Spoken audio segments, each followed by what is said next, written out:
আসসালামু আলাইকুম সবাইকে। আসলে চিৎকার করে তো কথা বলা যাবে না, এটা সাউন্ডের জন্য, এটা তো হয় না। আপনাদের সাউন্ড কি প্রপার আছে ভাইয়ারা, একটু দেখে নিবেন।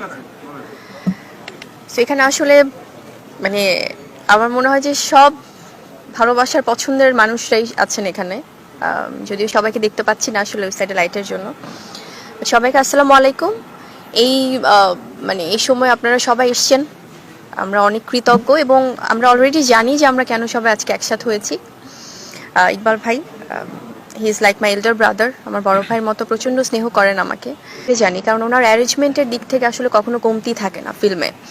আর এই পরিস্থিতিতে এসে এই অবস্থায় যে উনি আসলে এত বড় বড় ছবির পরিকল্পনা করছেন বা তৈরি করছেন, এটা আসলে it's a very positive thing for our industry, our film industry I'd say, because এটা আসলে it's not a matter of joke.